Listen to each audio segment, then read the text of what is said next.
અય તમને કહો, આ ઓફિસમાં જે છોકરી કામ કરે છે તમારા રે એને તમારું શું હાલે છે? કેવી વાત કરશો આ ગાંડા જેવી? એવું કાંઈ નથી. તમે ખોટું બોલો છો. પાક્કું તમારે એને કઈક હાલે જ છે.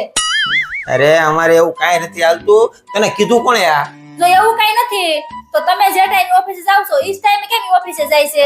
જે ટાઈમે તમારે ઓફિસમાં લંચ બ્રેક પડે છે ઈ ટાઈમે કેમ એને લંચ બ્રેક પડે છે? અને જે ટાઈમે તમે ઓફિસેથી ઘરે આવો છો ઈ ટાઈમે કેમ ઈ ઘરે આવે છે? રવિવારે તમારે રજા હોય ઓફિસમાં તો એને કેમ રવિવાર રજા હોય? બોલો ને. हम इसका पति है हमको सिर्फ फांसी का सजा करो हमारा काका पड़ा अरे रे तूने विधि लख्या આય તમને કહો, હા. આજે નું શાક બનાવું? અરે પાગલ, પનીર નું બને નાખ ને. શું કીધું? અરે પાલક પનીર નું બને નાખ, પાલક પનીર નું. હમણાં કેટલા દિવસ તે નથી બનાવ્યું, આજ ખાવાનું મન થયું છે. તો પાલક પનીરનું શાક ખાઓ? હા સારું, તમારે ખાવું છે ને ઈ બનાવી દો. હા. પાગલ.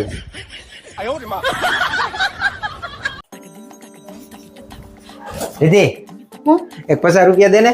50 રૂપિયા? હા. હું પણ જ્યારે હોય ત્યારે પૈસા માંગ કરો છો. 50 રૂપિયા, 20 રૂપિયા, 100 રૂપિયા, કોઈ દી તમારા પાસે પૈસા હોય જ નહીં. જ્યારે હોય ત્યારે મારા પાસે પૈસા માંગો તમે. અને મારો ભાઈ એવો જો કેટલો પૈસા વાળો છે, એના ખિસ્સામાં કોઈ દી રૂપિયો ખૂટે નહીં. 15,000 20,000 એના ખિસ્સામાં પડ્યા જ હોય. ને તમે છો કોઈ દી તમારા પાસે રૂપિયો ન હોય. પૈસા માંગ મારી પાસે આલ્યો 50 રૂપિયા. અને હું શું કહું છું, મારો ભાઈ આવ્યો છે ઘરે અને એને ઘરે જાય ને ત્યારે છે ને તમારા હાથમાં 5,000 કે 10,000 આપે ને પછી લેતા નહીં. એક તો એ ભોળો રે બિચારો ને આપતો જાય, અટ્ટા જ નહીં આપે તો ના પાડી દેવાની મારે નથી જોતા એમ. અરે આ 50 રૂપિયા છે ને તારા ભાઈને દેવા આટો જ લેવા આવ્યો છું. એની પાસે રિક્ષા ભાડાને નથી ઘરે જવાના. મારા ભાઈના ખિસ્સામાં 15,000 હોય, 20,000 હોય.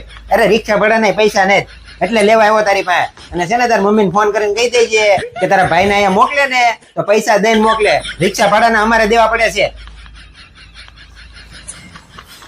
મારા ભાઈ પાસે 15,000 ખિસ્સા પડ્યા હોય, 50 રૂપિયા નથી હોતા.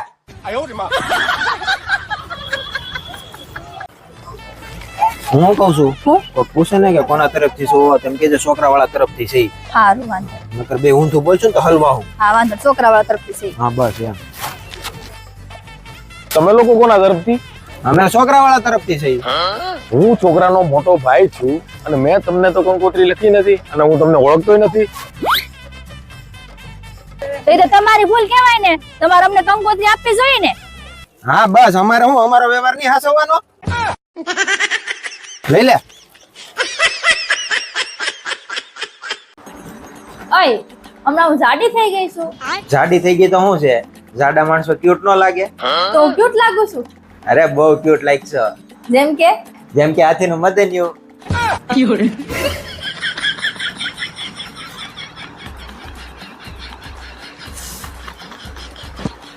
થોડીક ઉતાવળ રાખજે, તડકો વધી જાય ને તો ફરવાની મજા નહીં આવે.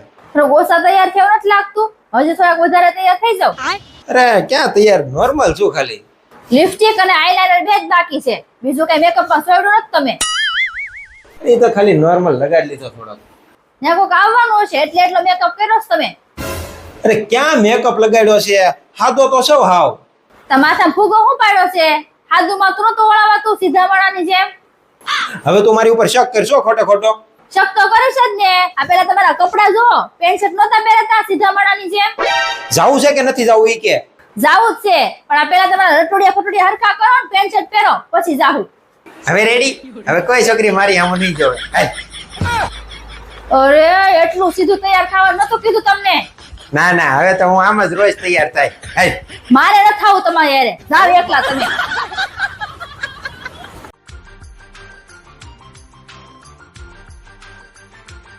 ઓય હો હું કહું છું, તમારા રૂમમાં કચરું કાઢી દો ને, તમારું બીજું કામ કરી નાખો. સારું લાય.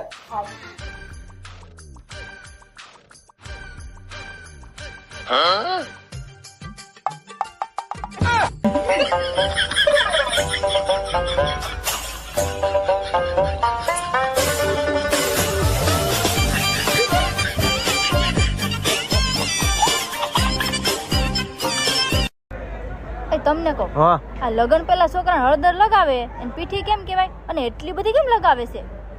અરે તને ખબર છે ને આપણને જયારે મૂંઢ માર વાગ્યો હોય તો ત્યાં આપણે શું લગાવવી?